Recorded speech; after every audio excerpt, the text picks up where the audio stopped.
It is now my pleasure and indeed great honor to introduce my co-host, the leader of the United States of America, a great friend of this continent, President Barack Obama. Welcome, Mr. President.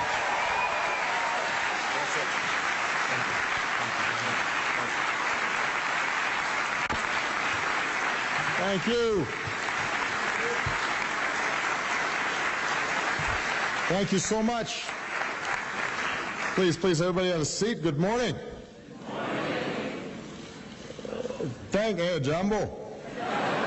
Thank you so much, President Kenyatta, for your timely remarks, your warm welcome, and the great work that has gone into hosting this summit. It is wonderful to be back in Kenya.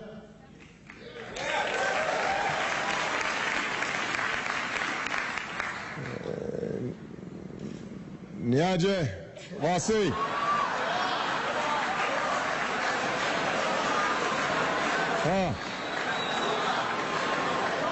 How are you?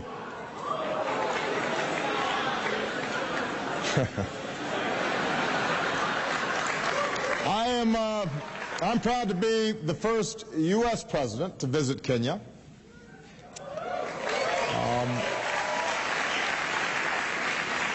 And obviously this is personal for me. There's a reason why my name is Barack Hussein Obama. My father came from these parts. I have family and relatives here. And in my visits over the years, walking the streets of Nairobi, I've come to know the warmth and the spirit of the Kenyan people. Now, what President Kenyatta and I really want to have is a conversation with our panel. And we've got some outstanding young people here today who I think represent the promise of entrepreneurship not only in Africa but around the world. But I do want to make just a few quick points. We are joined today by inspiring entrepreneurs from more than 120 countries, and many from across Africa. And all of you embody a spirit that we need to take on some of the biggest challenges that we face in the world. The spirit of entrepreneurship, the idea that there are no limits to the human imagination, that ingenuity can overcome what is and create what needs to be. And everywhere I go across the United States and around the world, I hear from people, but especially young people, who are ready to start something of their own, to lift up people's lives and shape their own destinies. And that's entrepreneurship. Entrepreneurship creates new jobs and new businesses, new ways to deliver basic services, new ways of seeing the world. It's the spark of prosperity. It helps citizens stand up for their rights and push back against corruption. Entrepreneurship offers a positive alternative to the ideologies of violence and division that can all too often fill the void when young people don't see a future for themselves. Entrepreneurship means ownership and self-determination, as opposed to simply being dependent on somebody else for your livelihood and your future. Entrepreneurship brings down barriers between communities and cultures and builds bridges that help us take on common challenges together. Because one thing that entrepreneurs understand is that you don't have to look a certain way or be of a certain faith or have a certain last name in order to have a good idea. Now the challenge is, as so many of you know, it's very often hard to take those first steps. It's hard to access capital. It's hard sometimes to get the training and the skills to run a business as professionally as it needs to be in this competitive world. It's hard to tap into the networks and mentors that can mean the difference between a venture taking off and one that falls flat. And it's even harder for women and young people in communities that have often been marginalized and denied access to opportunities. You run into old attitudes that say some people, because of where you come from or what you look like, don't have what it takes to lead or create a business. And sometimes it's subtle. You go in to pitch an idea, and maybe the response you get might not be as enthusiastic as if someone else pitched the exact same idea. Sometimes women or folks from communities that historically have not been viewed as entrepreneurial may not have the means of opening those doors just to get in front of the right person. Of course, the best answer to that kind of thinking is the example that all of you are setting, your success.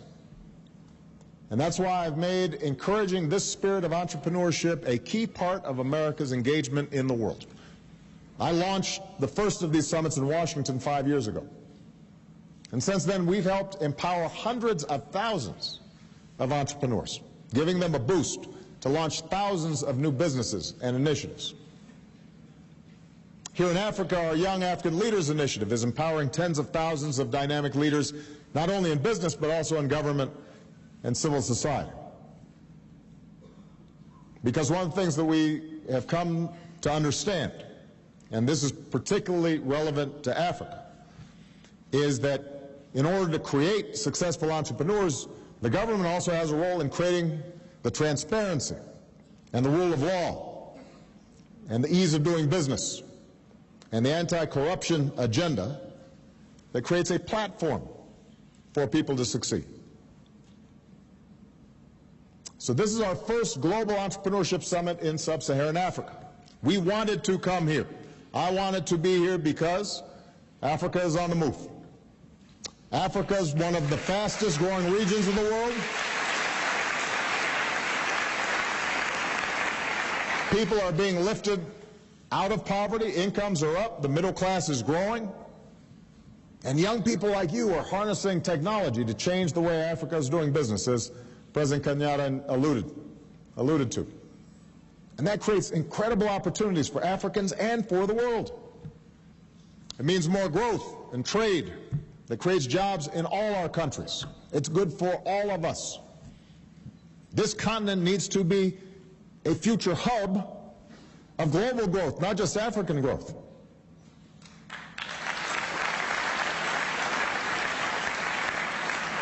And the country that's hosting us today is setting an important example.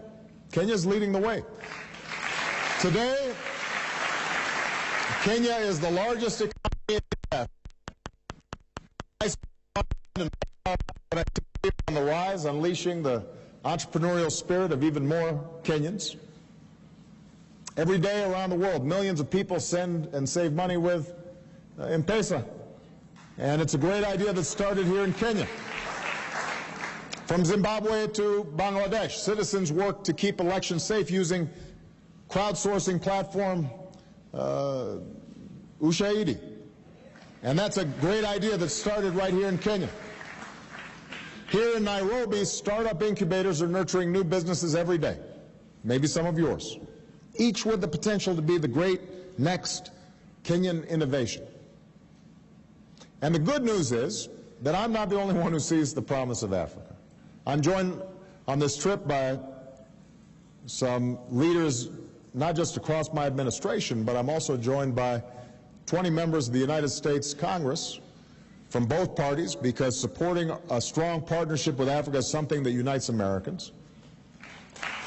We've got some incredible entrepreneurs and business leaders who are well established from the United States who are with us. They see the promise as well, and they're putting their money where their mouth is. So today we're taking the next steps to partner with you. First, we're offering entrepreneurs more startup capital.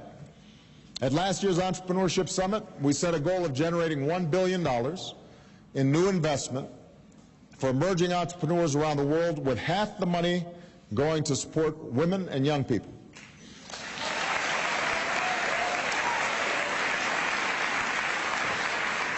A few months ago, I challenged governments, companies, organizations, and individuals to help us reach this target. Today, I am proud to announce that not only did we make our goal, we surpassed it. We secured more than $1 billion in new commitments from banks, foundations, philanthropists, all to support entrepreneurs like you.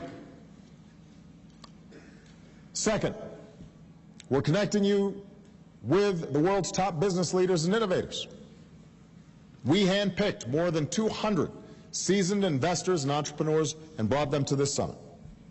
I even brought a few of my presidential ambassadors for entrepreneurship. These are some of America's leading innovators and entrepreneurs. So if you see them, don't be shy.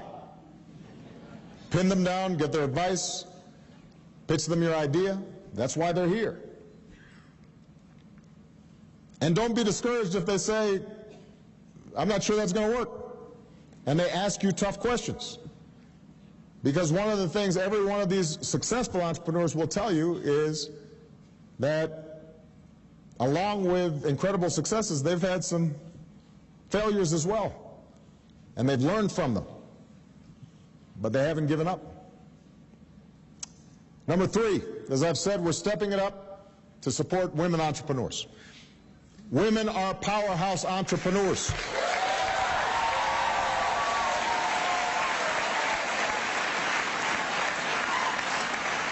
The research shows that when women entrepreneurs succeed, they drive economic growth and invest more back into their families and communities.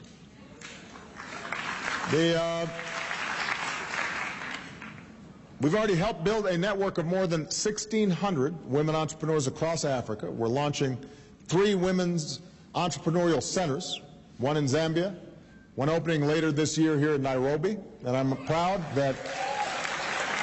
to announce that the 3rd center will be located in Mali. We got some folks from Mali in the house.